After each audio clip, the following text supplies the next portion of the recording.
ஆண்டவராகிய இயேசு கிறிஸ்துவின் நாமத்திற்கு மகிமை உண்டாவதாக. இந்த நல்ல நாளிலே உங்கள் யாவரையும் நான் வாழ்த்துகிறேன்.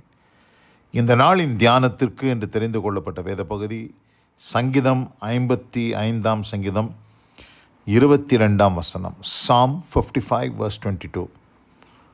கர்த்தர் மேல் உன் பாரத்தை வைத்துவிடு, அவர் உன்னை ஆதரிப்பார், நீதிமானை ஒருபோதும் தள்ளாட ஒட்டார். ஆமென். பிரியமானவர்களே, நான் வாசிக்க கேட்டதான இந்த வார்த்தைகள் சங்கீதக்காரனாகிய தாவீதினுடைய வார்த்தைகள்.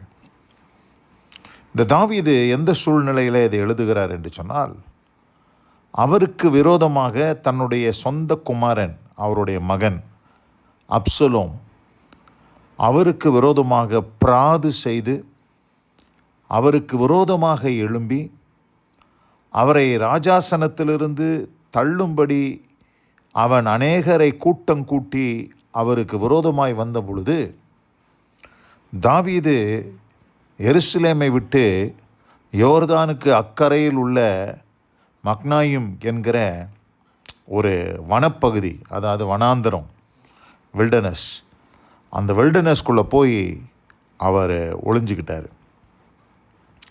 ஒளிந்து கொண்டு அந்த இடத்துல இருந்து அவர் இந்த சங்கீதத்தை எழுதுகிறார். என்ன சொல்கிறாரு? அவர் என்ன சொல்கிறாரு? அந்த சூழ்நிலையெல்லாம் பார்த்துட்டு, எனக்கு புறாவை போல் சிறகுகள் இருந்தால் நான் பறந்து போய் இளைப்பாறுவேன். நான் தூரத்தில் அலைந்து திரிந்து வனாந்தரத்திலே தங்கியிருப்பேன். பெருங்காற்றுக்கும் புசலுக்கும் தப்ப தீவிரித்து கொள்வேன் என்றேன் என்று சங்கீதம் 55 6 நம்ம வாசிக்க கேட்டோம். அவர் அப்படிப்பட்ட ஒரு இக்கட்டான சூழ்நிலையில் இருக்கிற, தப்பித்து ஓட வேண்டும், எங்கேயாச்சும் இந்த சூழ்நிலையிலிருந்து தப்பித்து கொள்ளணும். ஏனென்று சொன்னால், அப்சலோம் கூட தாவீதின் ஆலோசனைக்காரனாக இருந்த அகிதோப்பேல் சேர்ந்து கொண்டார். அந்த அகிதோப்பேலின் ஆலோசனை தாவீதுக்கு எப்படி இருந்ததுன்னா, தேவனுடைய ஆலோசனை போல இருந்தது. அப்படி ஆலோசனை சொல்லக்கூடியவர் தான் அந்த அகிதோப்பேல். அந்த அகிதோப்பேல் யார் கூட சேர்ந்து கொண்டார்னா, அப்சலோம் கூட சேர்ந்து கொண்டார். இதெல்லாம் பார்த்தோன்னே தாவீதுக்கு ரொம்ப பயமாயிருச்சு. அப்சலோமை குறித்து கூட அவருக்கு பயம் இல்லை, ஆனால் அகிதோப்பேலை குறித்து அவருக்கு அதிகமான ஒரு பயம் உண்டாயிற்று. இப்படி அவர் பயந்ததினாலே அவர் சோர்ந்து போய் இந்த சங்கீதத்தை எழுதுகிறார். எழுதிட்டு அவர் முதல்ல பார்த்திங்கன்னா தனக்குள்ளே இருக்கிற பயத்தை குறித்து பேசுகிறார். ரெண்டாவது, அவரை சுற்றி இருக்கிற பிரச்சனைகளை குறித்து பேசுகிறார். மூன்றாவது, அவர் என்ன செய்கிறார்னா, தேவனை நோக்கி பார்க்க ஆரம்பிக்கிறார். 16 வாசிக்கிறேன். சங்கீதம் 55:16. நானோ தேவனை நோக்கி கூப்பிடுவேன், கர்த்தர் என்னை ரட்சிப்பார். இப்போ பாருங்கள், அவருடைய ஃபோக்கஸ் பாருங்கள் எங்கே டேர்ன் ஆகுதுன்னா, முதல்ல அவர் தனக்குள்ளே பார்த்தாரு, பயத்தை பார்த்தாரு, தனக்குள்ளே இருக்கிற பயத்தை. ரெண்டாவது, அவரை சுற்றி நடக்கிற பிரச்சனையை பார்த்தாரு. மூன்றாவது, மேலே நோக்கி பார்க்க ஆரம்பிக்கிறார்.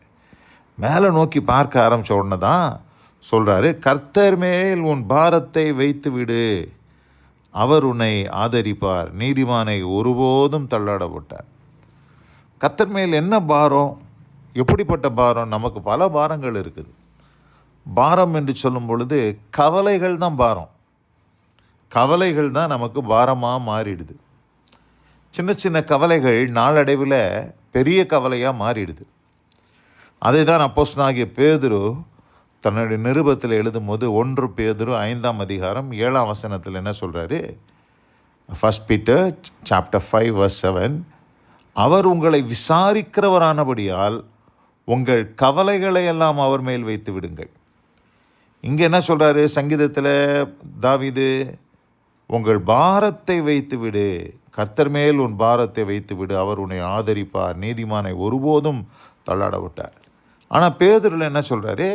அவர் உங்களை விசாரிக்கிறவரானபடியால் உங்கள் கவலைகளை எல்லாம், கவலைகளை எல்லாம் என்று சொன்னால் past tense, present tense and future tense, அதாவது கடந்த காலத்தில் நடந்த